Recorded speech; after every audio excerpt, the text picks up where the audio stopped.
Berikut adalah tutorial pengoperasian SIP APBDes. Kali ini saya akan membahas mengenai tata cara pembuatan DUK menggunakan software SIP APBDes. Yang pertama, masuk ke menu administrasi. Lalu kita lihat di sini. Di sini ada 3 submenu untuk pembuatan DUK triwulan. Yang pertama, DUK triwulan. Ini fungsinya untuk pembagian anggaran per triwulan dari total anggaran keseluruhan yang sudah kita tentukan di form pagu anggaran. Terus yang kedua adalah DUK triwulan uraian kegiatan. Ini fungsinya menjabarkan lagi anggaran per kegiatan dalam satu triwulan.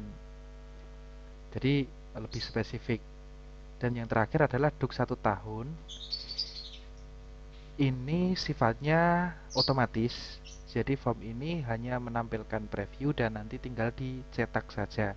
Karena untuk isiannya sudah terakumulasi dari pengerjaan DUK triwulan dan DUK triwulan uraian kegiatan. Lanjut, untuk yang pertama mari kita buka menu DUK triwulan. Selalu awali dengan klik baru, lalu ketik tahun anggaran 2016, enter.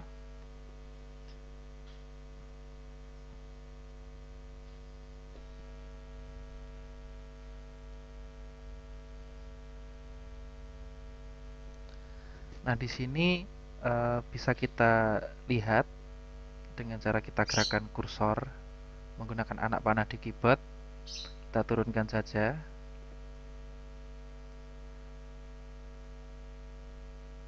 Di sini saya ambil tanah kas desa.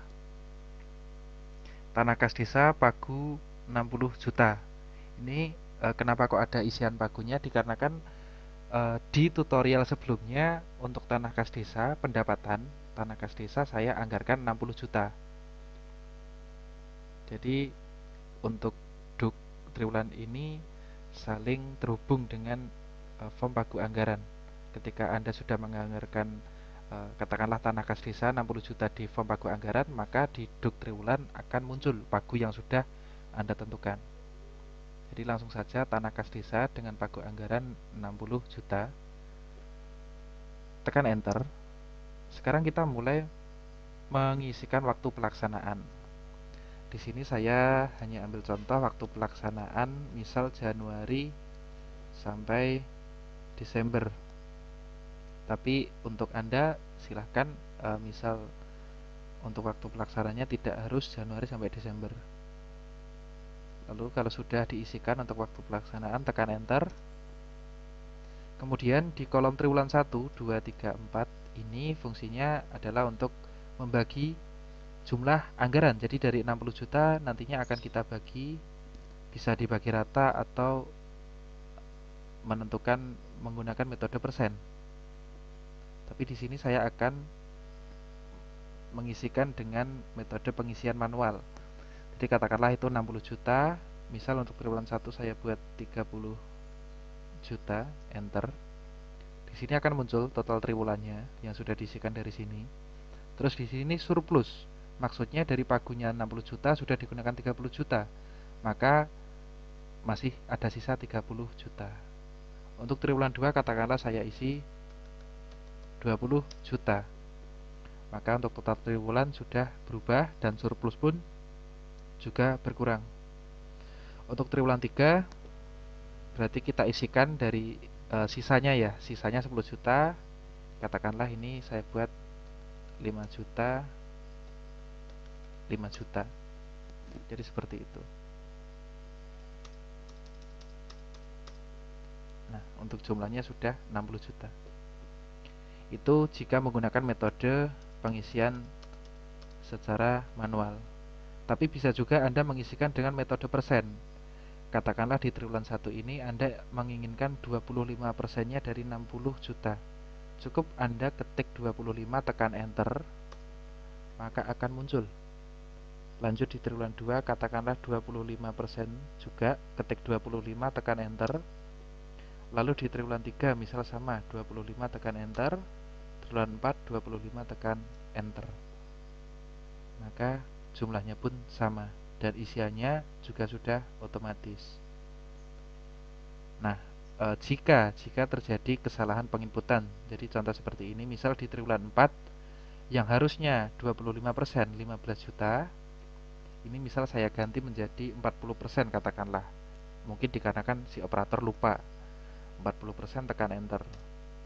Maka akan muncul warning seperti ini yang mengingatkan Anda bahwa pagu anggaran bahwa isian triwulan 1 sampai triwulan 4 lebih besar daripada pagu anggaran.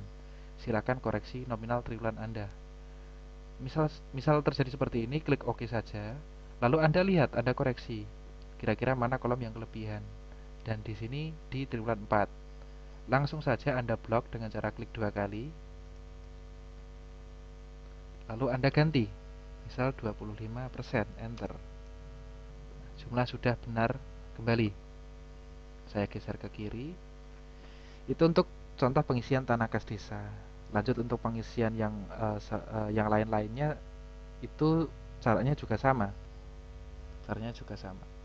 Nah, untuk tanah kas desa memang kemarin di tutorial sebelumnya sudah saya anggarkan. Lanjut sekarang ke pasar hewan, ini juga 40 juta ya.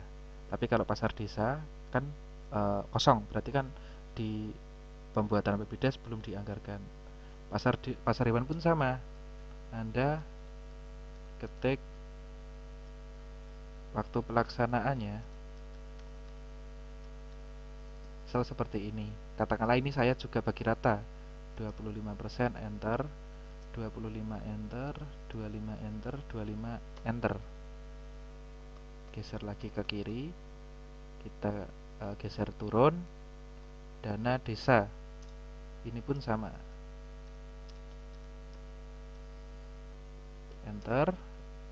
Ini misal saya buat 25% semua. Tapi mohon untuk jadi catatan, untuk pengisian tidak harus selalu 25%. Jadi di sini saya hanya memberikan contoh saja. Tetapi untuk pengisian di sini bisa Anda isikan sesuai kebutuhan Anda. Jadi katakanlah di sini mungkin Anda buat 50%, di sini 30%, dan seterusnya. Jadi tidak terpacu dengan 25%. Dan pengisian tidak juga terpaku dengan metode persen. Bisa saja ketik manual. Lanjut di alokasi dana desa.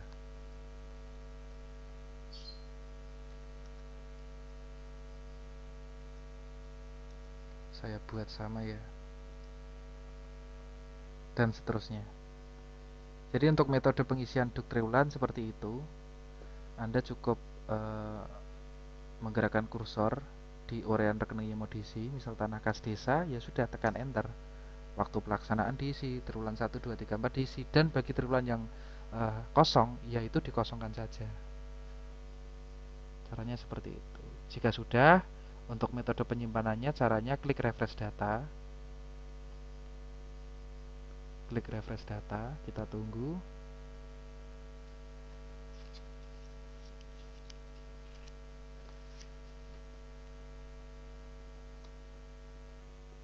Kalau sudah, kita klik simpan.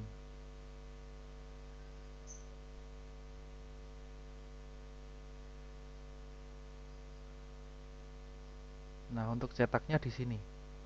Misal cetak rekening yang kosong tidak ikut cetak, klik 2 kali.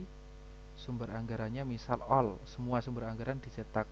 Terus lihat Microsoft Word.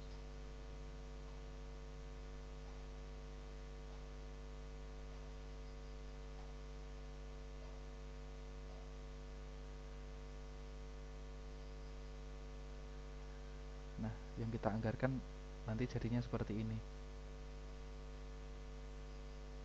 Bisa kita cetak. Kalau sudah, kita silang. Jadi untuk tutorial pembuatan duk triwulan khusus untuk pengisian pendapatan seperti itu. Untuk selanjutnya, untuk tutorial belanja, tunggu tutorial kami berikutnya. Terima kasih.